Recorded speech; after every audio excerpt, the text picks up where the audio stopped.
Class 12th के इस latest video में हम लोग पढ़ेंगे संयुक्त सूक्ष्मदर्शी या यौगिक सूक्ष्मदर्शी। संयुक्त सूक्ष्मदर्शी यानी कंपाउंड माइक्रोस्कोप। संयुक्त शब्द का मतलब है जुड़ा हुआ।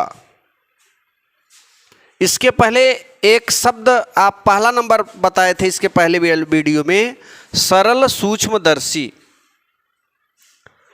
सरल सूक्ष्मदर्शी में केवल एक लेंस हुआ करता था, उत्तल लेंस। और यहाँ पर ये जो है दूसरा नंबर सूक्ष्मदर्शी का दूसरा भाग है संयुक्त। संयुक्त माने जोड़ना होता है। और ये जो लेंस बनता है संयुक्त सूक्ष्मदर्शी, ये दो लेंसों को मिलाकर बनता है।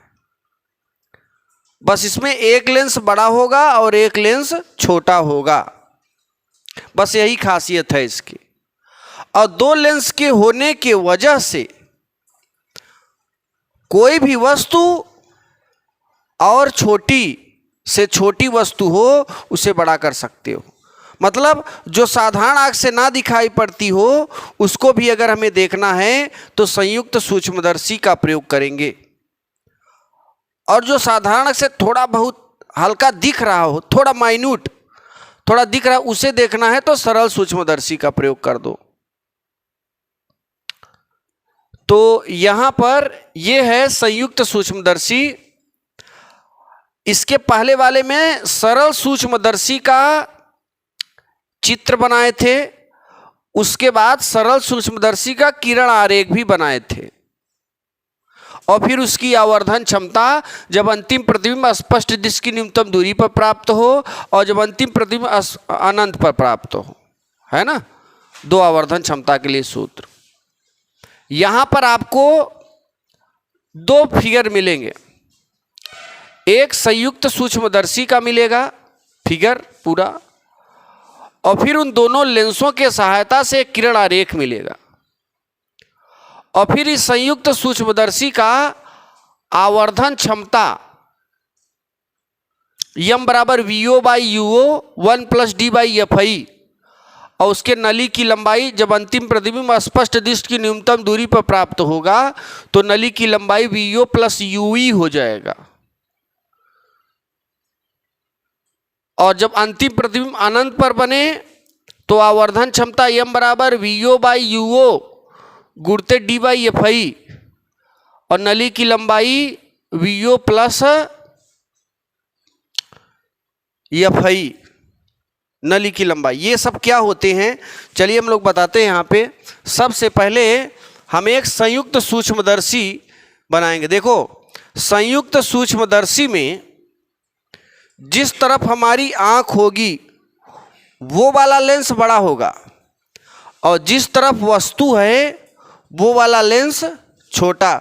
सपोज दैट ये मान ले हम हमारा क्या है,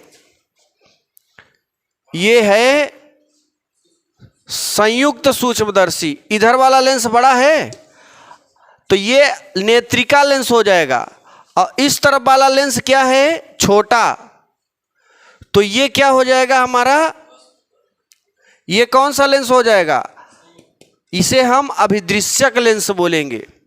यहां पर वस्तु रखी है तो वस्तु की ओर जो लेंस रहेगा अभिदृश्यक लेंस, और नेत्र की ओर जो लेंस रहेगा उसे नेत्रिका लेंस। तो याद रखना इसमें दो लेंस प्रयोग किए जाते हैं, इसीलिए इसे हम संयुक्त सूक्ष्मदर्शी के नाम से जानते हैं। फिगर इस तरीके से बनेगा, बहुत ही साधारण है।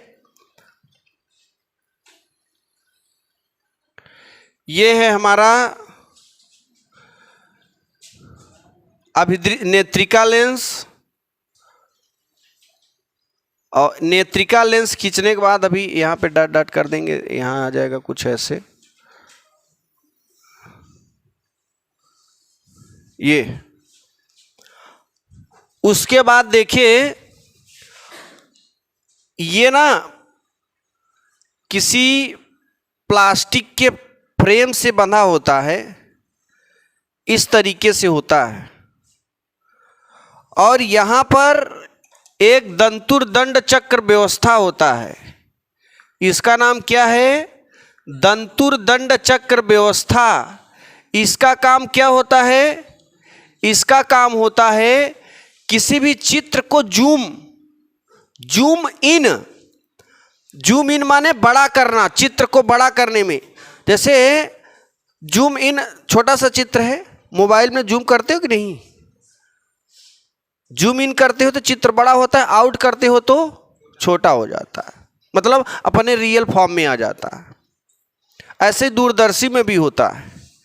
तो ये इस तरफ हमारी आंख होगी, ये आंख मैंने लगा दिया,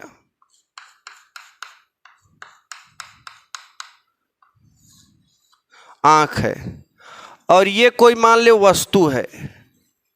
ये क्या है? वस्तु। ये है आई माने आंख, और ये देखो ये जो लेंस होगा उत्तल लेंस, आंख की ओर जो लेंस होगा उस लेंस का नाम है नेत्रिका लेंस। नेत्रिका लेंस, ये नेत्रिका लेंस है। कौन सा लेंस? नेत्रिका लेंस। उसके बाद देखिएगा ये जो लेंस है इसे अभिदृश्यक लेंस कहेंगे। अभिदृश्यक लेंस। कौन सा लेंस कहेंगे? अभिदृश्यक लेंस। और इसमें एक दंतुरदंड चक्र व्यवस्था होता है। ये जो है ये क्या है? दंतुर दंड चक्र व्यवस्था।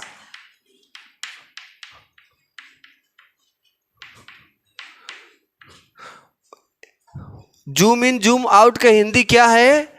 दंतुर दंड चक्र व्यवस्था। तो ये जो व्यवस्था इसमें दी जाती है, इससे हम किसी भी छोटी से छोटी वस्तु को उसका प्रतिबिंब बड़ा कर सकते हैं क्रॉस तार पर। प्रतिबिंब कहाँ बनता है? क्रॉस तार अंदर लगे होते हैं, ठीक है ना। ये हम बाहर का ढांचा बता रहे हैं, अभी पता नहीं कितने आइटम अंदर हैं। अब देखिए इसकी डिफिनीशन कैसे बोलेंगे।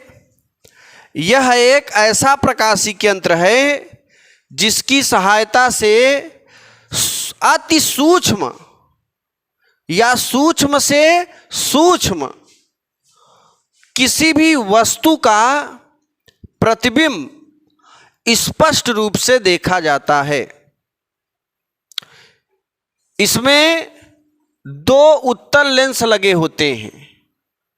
जिस लेंस का द्वारक बड़ा, ये देखो द्वारक है कि नहीं, जिस लेंस का द्वारक बड़ा तथा जो लेंस नेत्र की ओर होता है उसे नेत्रिका लेंस कहते हैं, एवं जिस लेंस का द्वारक छोटा तथा जो लेंस वस्तु की ओर होता है उसे अभिदृश्यक लेंस कहते हैं।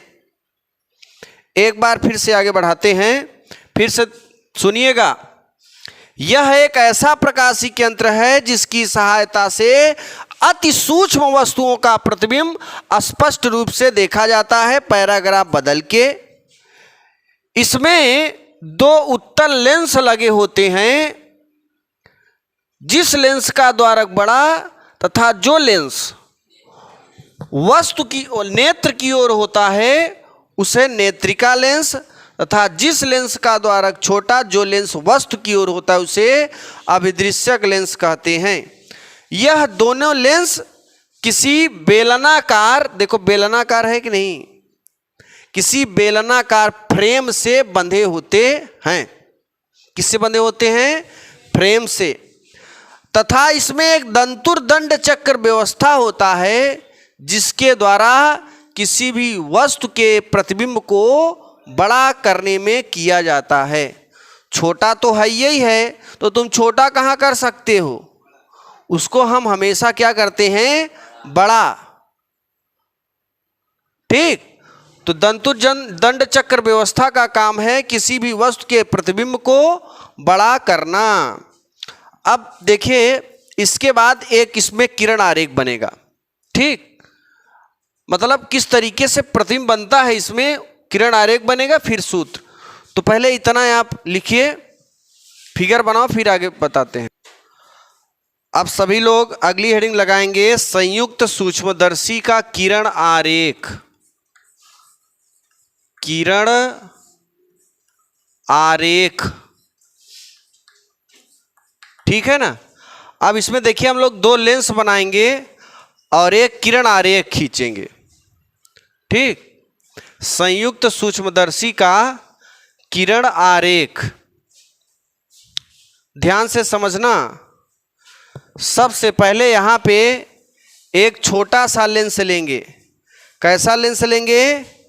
एक छोटा सा लेंस लेंगे और उसके बाद एक बड़ा लेंस लेंगे, क्योंकि हमें कौन सा लेंस की ओर आंख लगाना है?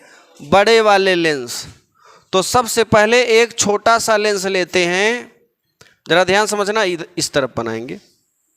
पहले देख लेना आप लोग और फिर बनाना। ये है अभिदृश्यक लेंस और इसको हम आगे बढ़ा देते हैं मुख्य अक्ष, ठीक है ना। वस्तु को हम यहां पे रख दें, कहीं पे भी रख दे रहे हैं वस्तु को, और इस वस्तु का जो नाम है वो AB है।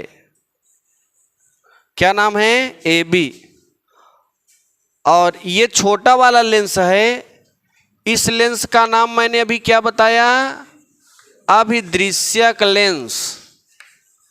ये अभिदृश्यक लेंस है, क्योंकि ये किस जगह पे होता है? वस्तु की ओर होता है। यहाँ वस्तु रखा है और अपवर्तन की घटना हमेशा लेंस के मध्य से होती है और इस तरीके से जाएगा यहाँ पे, ये पॉइंट ध्यान देना। अभिदृश्यक लेंस की जो फोकस है, मुख्य फोकस को एफओ से, किससे? एफओ से। अगर इसका फोकस हम मान लें एफओ और इसका फोकस क्या हो जाएगा? FO dash. क्या हो जाएगा? एफओ डैश, क्योंकि डबल फोकस होता है लेंस में, एक प्रथम फोकस और एक द्वितीय फोकस। तो एक फोकस एफओ हो गया तो दूसरा का फोकस एफओ डैश हो गया। अब एक किरण डाले मुख्य अक्ष के समांतर, सब लोग जानते हो किरण कहां से जाएगी? फोकस से। दूसरी किरण हम डालेंगे प्रकाशी केंद्र पर अपवर्तन के पश्चात बिना विचलित हुए, ये देखो सीधे निकल जाएगी ऐसे, और ये जाके कहीं यहाँ पे काट रही है क्या? यहीं पर इसका क्या बनेगा? प्रतिबिंब बनेगा। क्या बनेगा? प्रतिबिंब। थोड़ा अगर और यहां पे दाब दे, जरा ध्यान देना, ज्यादा बड़ा बन जाएगा।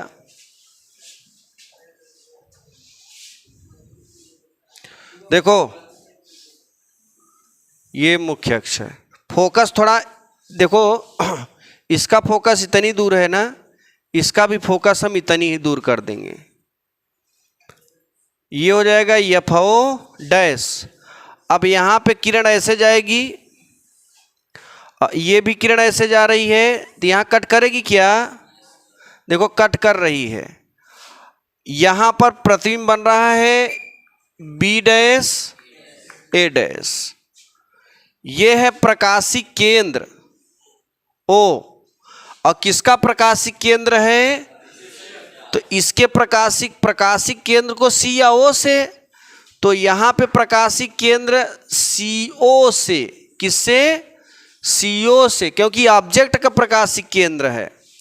और जो नेत्रिका वाला होगा ना वो सीई से, क्योंकि आई वाला प्रकाशिक केंद्र बनेगा वो। अब देखो यहाँ पर ना फिर से एक बड़ा उत्तल लेंस रखते हैं, क्योंकि ये नेत्रिका लेंस है। अब जरा ध्यान देना, यहां पर दोनों किरणें मिल रही हैं, होता क्या है कि अपवर्तन की घटना हमेशा लेंस के मध्य से होती है। दूसरी चीज, इसका जो फोकस होगा नेत्रिका का यहां पे होगा, और इसके फोकस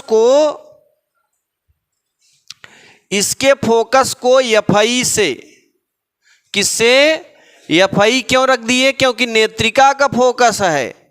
अभिदृश्यक के प्रथम फोकस को एफओ से, द्वितीय फोकस को एफओ डैश से, नेत्रिका के प्रथम फोकस को एफआई से और द्वितीय फोकस को एफआई डैश से। अभी इसको बनाते हैं, थोड़ा हिसाब किताब हो जाए फिर। तो देखो ये जो प्रतिबिंब बना है इस लेंस द्वारा, इस वस्तु का, नेत्रिका लेंस के कहां बन गया है, फोकस और प्रकाशी केंद्र के बीच में।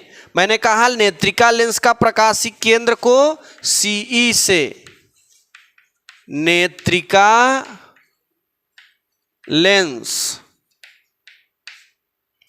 ये नेत्रिका लेंस है, और अभिदृश्यक लेंस के प्रकाशी केंद्र को सीओ से। आप जानते हैं जब वस्तु लेंस में प्रकाशी केंद्र और फोकस के बीच में रखेंगे तो जो प्रतिबिंब बनेगा वो वस्तु की ओर ही बनता है। आभासी सीधा वस्तु से बड़ा बनता है कि नहीं। अनंत पे रखोगे तो फोकस पर बनेगा अनंत, और वक्रता केंद्र पर रखोगे तो फोकस और वक्रता केंद्र के बीच में बनेगा। वक्रता केंद्र पर रखोगे वक्रता केंद्र पर बनेगा। वक्रता केंद्र फोकस के बीच में रखोगे तो फोकस और अनंत और वक्रता केंद्र के बीच में। फोकस पर रखोगे अनंत पर, फोकस और प्रकाशी केंद्र के बीच में रखोगे तो वस्तु के पीछे। वही कंडीशन है, ये यही है। और जब प्रकाशी केंद्र फोकस के बीच में रखोगे तो इसका प्रतिबिंब यहां कहीं बनेगा, देखना। अब ना नेत्रिका लेंस के लिए इस वस्तु का जो प्रतिबिंब बना है, इस लेंस के लिए ये प्रतिबिंब वस्तु का काम करेगा। किसका काम करेगा? वस्तु का। जैसे ध्यान समझना, जैसे किसी लड़के की शादी हुई, ससुरारी गया, तो ससुर राम होके क्या बोलेंगे? बेटवा। एक तो दामाद है और दूसर का किसका काम करेगा? बेटा का भी काम कर देगा। करेगा कि नहीं करेगा? वो दामाद बेटा भी बन जाएगा। तो वैसे ही इस वस्तु का जो प्रतिबिंब है, इस नेत्रिका लेंस के लिए किसका काम करेगा? वस्तु का। ये प्रतिबिंब है, किसका प्रतिबिंब है? अभिदृश्यक का। और नेत्रिका के लिए किसका काम करेगा? जैसे दामाद बेटा का काम कर जाता है, वैसे ये प्रतिबिंब इस नेत्रिका लेंस के लिए वस्तु का काम कर जाएगा। अब यहां पे फिर से दो किरण चलेगी। एक किरण ना मुख्य अक्ष के समांतर, अब ये वस्तु हो गया ना, अब ये किरण छोड़ेगा। कई किरण? दुई। एक किरण मुख्य अक्ष के समांतर छोड़ेगा तो अपवर्तन के पश्चात कहां से जाएगी किरण? फोकस से। और दूसरी की किरण प्रकाशी केंद्र से होकर जाएगी बिना विचलित हुए सीधे। और आप जानते हो कि जब वस्तु लेंस और फोकस के मध्य में स्थित होता है तो इन दोनों अपवर्तित किरणों को पीछे बढ़ाते हैं। इन दोनों किरणों को कहां बढ़ाओगे? ऐसे पीछे बढ़ा दो। इसको भी पीछे बढ़ाओ। पीछे बढ़ाओ तो देखो यहां पे कहीं मिल रहा है क्या? यहां पे मिल रहा है। अब यहां पे जरा ध्यान देना, ये मुख्य अक्ष है। प्रतिबिंब बनाने के लिए हम यहां से लंब डाल दें। ये लंब डाल दिया। ए डैश बी डैश वस्तु था, इसका प्रतिबिंब था, इसके लिए वस्तु था। अब इसका जो प्रतिबिंब बनेगा वो बनेगा B double dash A double dash. बात समझ में आई? दूसरी चीज देखिए, यहां से प्रकाशिक केंद्र से अभिदृश्यक लेंस के बीच की दूरी को UO से प्रदर्शित करेंगे। किससे? UO। ऑब्जेक्ट वाला O होगा, नेत्रिका वाला E होगा।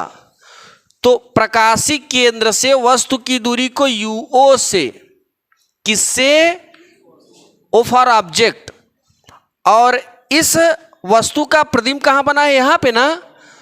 तो आप जानते हो लेंस से प्रतिबिंब के बीच की दूरी को V से, और ये प्रतिबिंब किसके लिए है? अभिदृश्यक के लिए, यानी वस्तु के लिए। तो यहां पे क्या कर दोगे? VO। तो याद रखना प्रकाशिक केंद्र से इस प्रतिबिंब के बीच की दूरी को VO से। अब जरा बताओ, ये नेत्रिका लेंस है, इसके लिए वस्तु का काम कौन किया? ये। तो नेत्रिका लेंस से इस वस्तु की दूरी को U से। चूंकि नेत्रिका लेंस के लिए वस्तु का काम किया, इसलिए इसे UE से। काहे से? काहे से? UE से। थोड़ा सही से बोलना। UE से दिखाएंगे। और इसका प्रतिबिंब कहां बना है? यहां पे। तो इसके प्रतिबिंब को VE से या D से भी, इसी को कहते हैं स्पष्ट दृष्टि की न्यूनतम दूरी, इसका नाम है। आंख कहां पे लगेगी? यहां पर। यहां पर लगेगी आंख। ये आंख है। क्या है? थोड़ा एक सुरमा लगा देते हैं। एक का लगा देंगे? सुरमा। सुरमा माने क्या होता है? काजल। अब देखो, हमारी आंख यहीं पे लगी है, वस्तु कहाँ है? यहाँ। प्रतिबिंब कहाँ बन रहा है? जरा ध्यान दो। ये छोटा सा वस्तु था, इसका प्रतिबिंब कितना बड़ा बन गया? इतना बड़ा बना। इसीलिए मैं किसका प्रयोग किया था? संयुक्त सूक्ष्मदर्शी का। किस लिए किए थे? क्योंकि इसके प्रतिबिंब को बड़ा करना है। बड़ा करने के लिए आंख किधर लगाना पड़ेगा? बड़े लेंस की ओर। और अगर दूर की वस्तुओं को देखना है ना, तब आंख छोटे लेंस की ओर लगाओ, अब बड़काऊ के तरफ वस्तु को रख दो, दूरदर्शी बन जाएगा। सूक्ष्मदर्शी दूरदर्शी में अंतर क्या है? सूक्ष्मदर्शी में जो वस्तु की ओर लेंस होता है वो छोटा होता है और आंख वाला बड़ा होता है। दूरदर्शी में जस्ट उल्टा, आंख छोटे वाले लेंस की ओर लगेगा और उसका जो वस्तु वाला होगा लेंस वो बड़ा होगा, दूरदर्शी बन जाएगा। और दूरदर्शी दो प्रकार के होते हैं, एक अपवर्तक दूरदर्शी, एक परावर्तक दूरदर्शी। अब उसमें भी दो प्रकार होते हैं, है ना। तो बहरहाल वो रही उसकी बात, पहले हम इसे देखेंगे। तो जब भी अगर कोई आपसे कह दे संयुक्त सूक्ष्मदर्शी का किरण आरेख बता दो बेटा, तो आप यही बना के चले आना, ठीक है ना। ये जो मैंने बनाया है एकदम लहरियादार फिगर है, बढ़िया ललचौआ, आपको ऐसे ही बनाना है, ठीक है ना। चलिए बनाइए, फिर आगे बढ़ते हैं, फिर इसका हम आवर्धन क्षमता का सूत्र बताएंगे। अब देखिएगा जरा ध्यान से, संयुक्त सूक्ष्मदर्शी की आवर्धन क्षमता, संयुक्त सूक्ष्मदर्शी की आवर्धन क्षमता।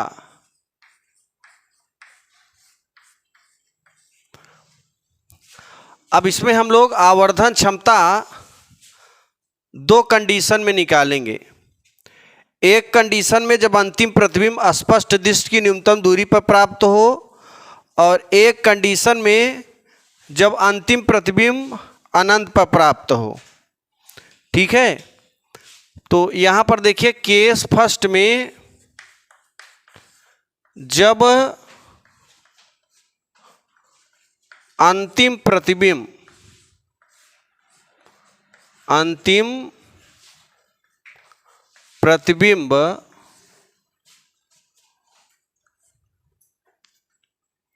स्पष्ट दृष्टि की न्यूनतम दूरी पर प्राप्त हो, न्यूनतम दूरी पर प्राप्त हो तो, हाँ, अनंत तक देख सकते हो। इसमें ना कम से कम कितना, 25, ये वाला कंडीशन होता है। और अगला जो कंडीशन है, ध्यान समझना, अगला इसके जो कंडीशन होगा, इसमें देखिए, जब अंतिम प्रतिबिंब स्पष्ट डिस्क की न्यूनतम दूरी पर, तो वहां पे d बराबर कितना रखेंगे, 25 सेंटीमीटर, इससे आगे नहीं।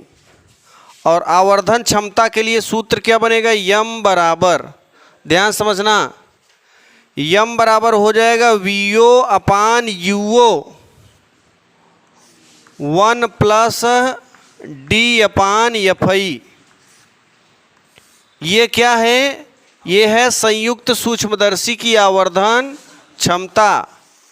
देखो, आवर्धन क्षमता चाहे दर्पण में हो, चाहे लेंस में हो, चाहे सूक्ष्मदर्शी में हो, चाहे सरल सूक्ष्मदर्शी में हो, चाहे संयुक्त हो, चाहे दूरदर्शी हो, सब में स्मॉल एम या कैपिटल एम से ही प्रदर्शित करेंगे। ठीक है ना, सब में क्या होंगे, स्मॉल एम या कैपिटल एम, चाहे स्मॉल एम से दिखा दो चाहे कैपिटल। आवर्धन नाम एक ही है ना, तो प्रदर्शित एक ही तरीके से करेंगे, लेकिन जो फार्मूला होगा अलग अलग जगह अलग अलग लगेगा। अब देखो, अगर जब हम 25 सेंटीमीटर तक देखेंगे किसी भी वस्तु को, तो उस स्थिति में 25 का मतलब वस्तु लेंस से कितनी दूर पर होना चाहिए, 25। तो ये होगा नली की लंबाई, नली माने दो लेंस के बीच की जो दूरी होगी वही नली की लंबाई हो जाएगी। अभी देखो, ऐसे आपने जो ग्राफ बनाया है, दोनों लेंसों के बीच में अभिदृश्यक लेंस से जो प्रतिबिंब बना था उसकी दूरी वीओ, और फिर जो प्रतिबिंब से नेत्रिका लेंस की यूई। तो जब अंतिम प्रतिबिंब स्पष्ट दृश्य की न्यूनतम दूरी पर बनेगी, तो नली की लंबाई को किससे बेस करेंगे, यल से। ये यल बराबर हो जाएगा वीओ प्लस यूई, याद रखना, क्योंकि दोनों लेंसों के बीच की दूरी वीओ प्लस यूई होता है। फिगर में देख लो, ग्राफ में। अब आगे देखना, जब अंतिम प्रतिबिंब अनंत पर प्राप्त हो, जब अंतिम प्रतिबिंब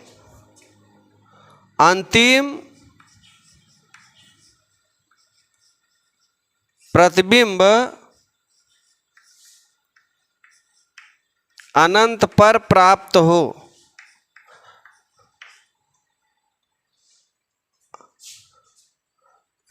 हो, तो अच्छा, तुम लोग पढ़ते रहते हो, टाफी वाफी खाते रहते हो, अगर बस चले तो भोजनव कर लो एक ही साथ में। देखो तो कसमों आए हैं, ऐसा लगा जैसे हम जनता ही नहीं है। तो कहने का मतलब है, एक समय में एक ही काम किया करो, नहीं सारा दिमाग जो टाफी और टफिए में रह जाएगा, है ना। देखो, जब अंतिम प्रतिबिंब अनंत पर प्राप्त हो, तो इस स्थिति में आवर्धन के लिए यम बराबर वीओ अपान यूओ, और देखो ये 1 गायब हो जाएगा, डी अपान क्या हो जाएगा, एफई। और यहां पर डी बराबर क्या लिख दोगे, आधी, अनंत हो गया ना, तो डी बराबर अनंत। और नली की लंबाई के लिए सूत्र क्या मिलेगा हमें, नली की लंबाई यहीं पे लिख देते हैं, नली की लंबाई इसका बदल जाएगा, यल बराबर VO प्लस FI हो जाएगा, ठीक है ना, VO प्लस FI। इस स्थिति में ये नेत्रिका लेंस की फोकस दूरी और अभिदृश्यक लेंस से वस्तु की दूरी के योगफल के बराबर हो जाता है। तो हमेशा याद रखना, जब संयुक्त सूक्ष्मदर्शी में क्वेश्चन में स्पष्ट दृश्य की न्यूनतम दूरी के लिए सूत्र आए, आवर्धन के लिए ये सूत्र बताना, नली की लंबाई के लिए ये बताना। जब अंतिम प्रतिबिंब अनंत पर प्राप्त हो तो आवर्धन के लिए ये सूत्र बताना, नली की लंबाई के लिए ये। इसका एग्जाम में निगमन करने के लिए नहीं आता, केवल न्यूमेरिकल आता है, ठीक है ना, न्यूमेरिकल आता है तो आप इसकी सहायता से हल कर सकते हैं।